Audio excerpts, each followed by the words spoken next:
And welcome to Pointer. Today we're going to look at another custom input control for Shiny and Open Project, AAA, pie chart.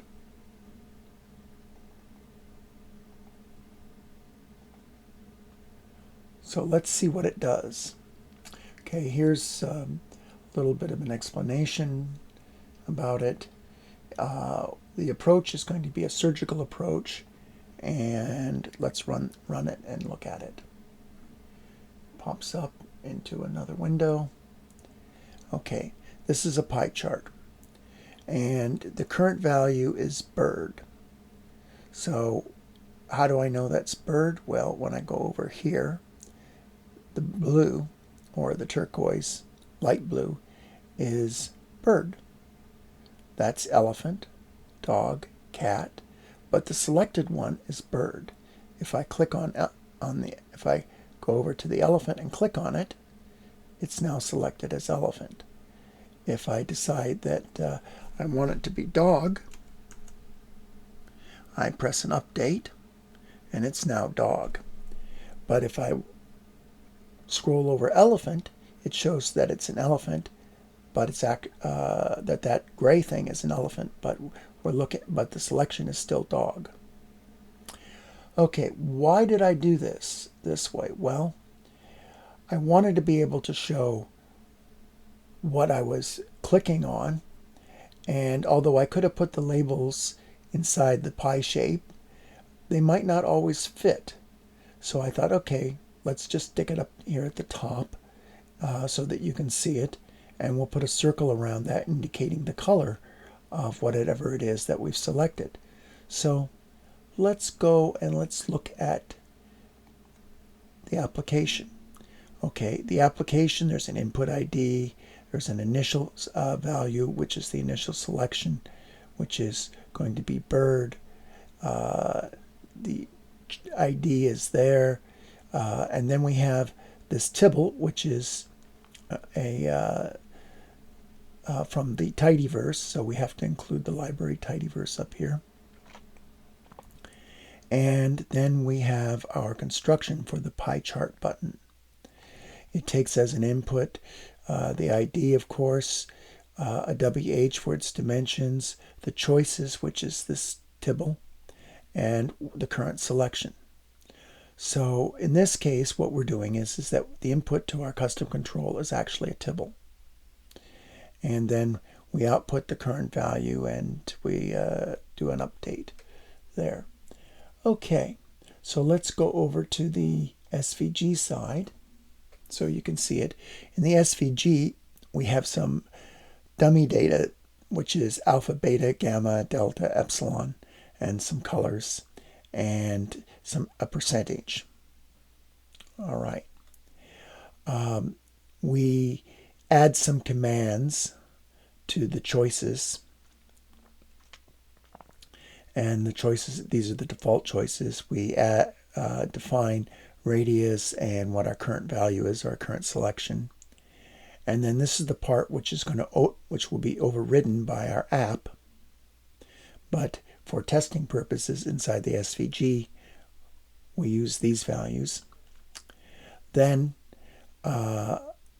I define the ID head and the ID circle depending upon the ID of the original ID, and then I add a head or a circle at the end of it. I enhance my Tibble using a mutate. Now I could have done a single mutate command and put commas between these, but it seemed clearer or easier to debug if I do it this way. So we start with an angle 1, which is the cumulative sum of the percentages. Cumulative sum of the percentages had better be 1. Then I do a 2 pi, and then angle 1 is the lag of that, and we put in a default 0, so it starts with 0. So what we're doing is that, okay, we're having these angles here, but this is the first coordinate of angle 2, and this is the first coordinate of angle 1. Remember, the 0 is over here. Then I remove then I create some sines and cosines, and I also have a medium angle, which is the sum of the two of angle 1 and angle 2's center, so that I have a center thing here. And I use that when I move the figure out. So I get the points of all the endpoints of all the pi's. X1, Y1 is for the red thing is here, and the X1, X2, Y2 is over here, and then the X1, Y1 is the same as the X1, Y2 of the red one is the one for the orange one, and likewise, and that's why we do a lag. Okay, remove the percentages and the angles because we don't really need them anymore. Put the stroke as the color of the selection, so that's going to be this color here. And then I define a pi shape, and this is just as a convenience so that you can see that I'm going to actually use this pi shape twice. You give the points and the color, and it's centered at the origin. The view box that we're starting with is 0011 or 001 1.25, and that's because the 25 is because we're going to put the text of the head in up here. The remaining view box is going to start at -1, -1, and it's going to be 2 by 2 so that its radius is 1. Cool. And it's going to start at 025, which is this position right here, and its height is 1 by 1 if this thing is 1 by 1.25. In any case, I do a p-map over my data frame with the function, and the function draws the pi and then does a couple of animateds. I then do the p-map over the same data structure with a function, and different animates, same pi, but the opacity now is going to be 0. So why did I do this pi twice? This is actually doing the rendering, and then this is sticking something on top of it that's invisible. Well, the reason is because when I do the animate motion, if I don't have that, if I move, say, over to here, I want this thing to still be out. I haven't left it until I get over to here. So, so in order to do that, the second one, the second pi shape, grows in size and is an invisible, and only when I leave that second pi shape do I come back, slide back. So that's what this is second pi shape is doing. In other words, when I move out, I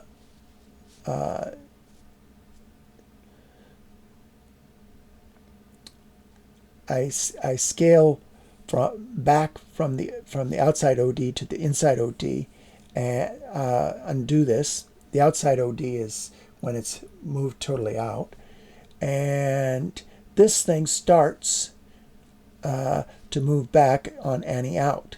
It begins on any out, and so both of these things are working at the same time. It's a little complicated, but the effect is nice. Now, for the pie chart button, what we do is we have some commands. There's a click, an over, and an out command, corresponding to, in the SVG, clicked, over, and out, and that's for the invisible mask. So let's see what happens. So clicked, over, and out, and otherwise it doesn't do too much. The choices are fed in. Remember, the construction constructor has choices. The choices are fed in. We extract as a list the colors, and we name the list with the labels of the colors, and then we send it off to the we do a to JSON and send it off to the client. Likewise, we send the selection, which is the value, off to the client. Yeah, value. Okay. This, of course, has the wrapper, which calls the SVG, and the only thing that we change different here is going to be that we want to add some different commands instead to the choices, and these different commands are going to go to the doing the clicked over and out on the pie chart binding. So let's go over to the pie chart binding and look at what's happening. Well, on clicked, it looks, now again, I'm saying this is surgical. So on clicked, what happens is that, okay, it just sets the value.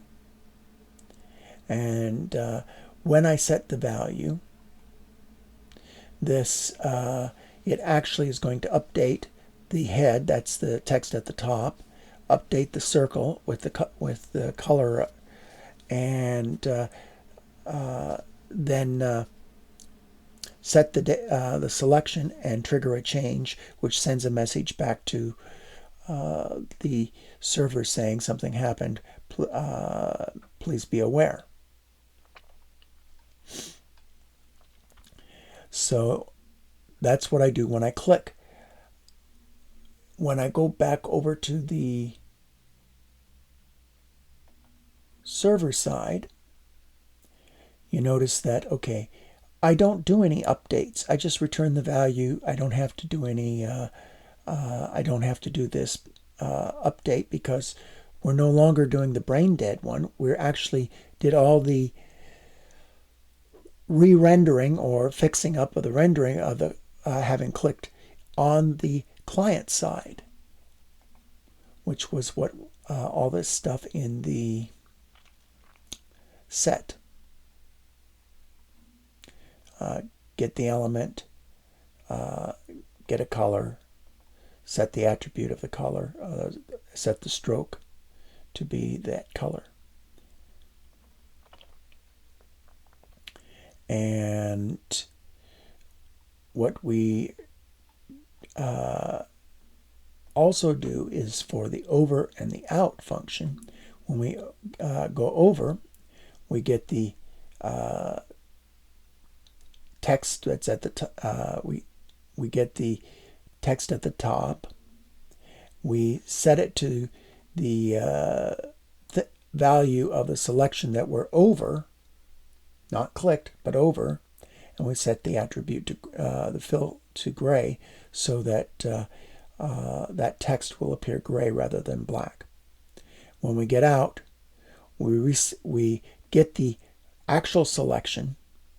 See, selection wasn't, and we set the value, text content back to the node back to the actual selection, and we set the fill, which was set at gray here, back to black. And that's pretty much it. So again, all the work is done in the JavaScript side. And when I do an update,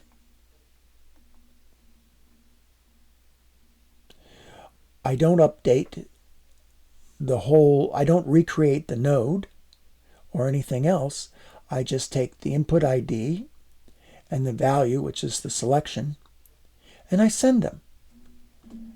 And on the client side, we receive them. We set the client ID, we set the value, and then we say we set the selection, and we set the value with that selection and that control ID.